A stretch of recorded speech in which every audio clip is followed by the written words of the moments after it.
The popularity of video games was growing, and PC gaming was no different. Sales were up across multiple systems, and most computers in the home were used to play games. In a year where Michael Fish didn't see the UK's worst ever storm coming, Ronald Reagan was also implicated in the Iran-Contra affair. It was during this backdrop that Mr. Capone gave us some very good advice. I grew up in a tough neighborhood, and we used to say you can get further with a kind word and a gun than you can with just a kind word. I'm the Geeky Dad, and this is a history of PC gaming.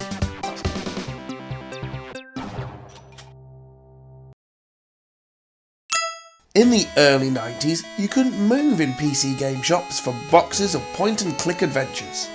They were ubiquitous, and most of them owe a great deal of debt to Maniac Mansion.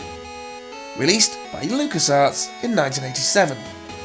The game was the debut of the Scum engine, which built upon the work done in the Labyrinth game, released the year before. Sometimes, games are so important to the history of PC gaming that they require their own deep dive video.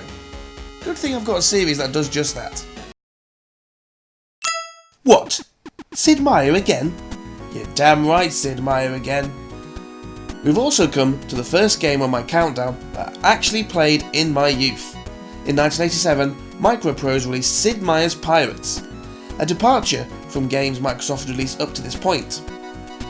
Pirates was an open world game that channeled the fantasy of being a pirate in the Caribbean during the age of piracy rather than a hardcore pirating simulation. It was also the first game by Microprose that was released with Sid Meier's name on the box. The idea being that putting Sid's name on the front would attract the fans of Microprose's previous simulation efforts. This game was one of the first games we had when our family bought a 386 Compaq in the early 90s. I loved playing this game and sunk many hours into it. My late father also really enjoyed the game. I remember not being able to sleep one night and hearing the unmistakable noise of sea shanties coming from the tinny PC speakers downstairs.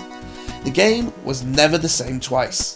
The game had been developed with a dynamic playing field. Decisions about the game were randomised on every playthrough. Diplomatic relations should change. Economic situations of Caribbean ports changed, as well as things you'd expect like wind speed and direction. This made the player feel like they were in a living, breathing world while they were piloting their ship around. One of my lasting memories was of plundering many Dutch frigates, getting into port only to find that England was no longer at war with the Dutch, so not only had I pissed off the Dutch, but now the English were annoyed at me too, fired at me instead of letting me into port. Pirates was praised by the gaming press of the day. Computer Gazette said, "The designers of Pirates set themselves a variety of ambitious goals and have succeeded on every count." It won Computer Gaming World's Action Game of the Year. Pirates also picked up 2 Origin Awards in 1988. It won Best Fantasy or Science Fiction Computer Game and Best Screen Graphics in a Computer Game.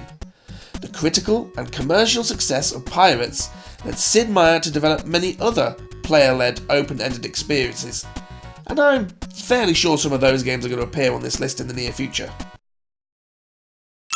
In 1987, Commodore International released the Amiga 500.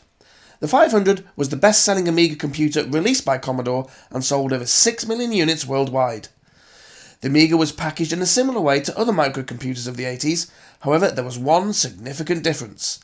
The Amiga 500 was a 16-bit machine, and with that greater processing power came much improved graphical capabilities.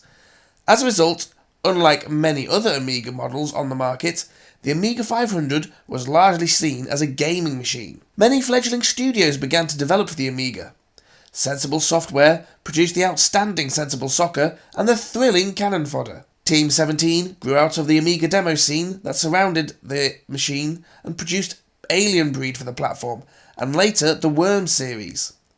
Liverpool-based Psygonus hired some of the best digital artists of the day and produced games like Shadow of the Beast and Baal. Westwood Studios got their break making games for the Amiga with Dune 2.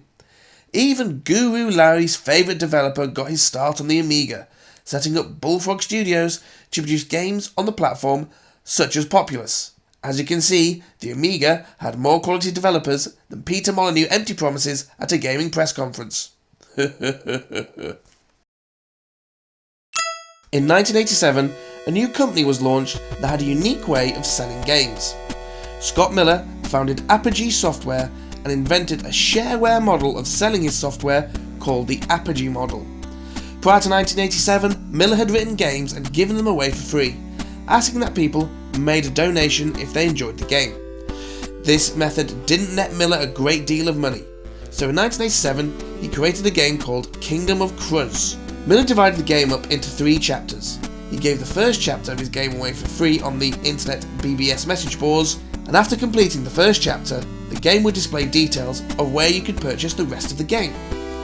By using this method of software distribution, Miller was able to increase the revenue from his games tenfold. The success of this business model for selling software meant the practice became more and more widespread through other game publishers. Epic Mega Games and ID Software got in on the action and published their games using Apogee's shareware model.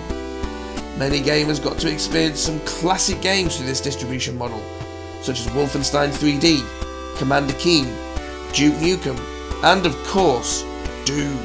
Without this shareware model, many players may not have got to experience these amazing games. So that was 1987. Not many big game releases, but some important improvements in hardware and software distribution. Do you have any fond Amiga memories? What about playing some of the shareware classics like Doom? Did you enjoy Pirates as much as I did? Please leave me a comment down below. Thank you very much for watching. I've been the Geeky Dad, and this has been History of PC Gaming.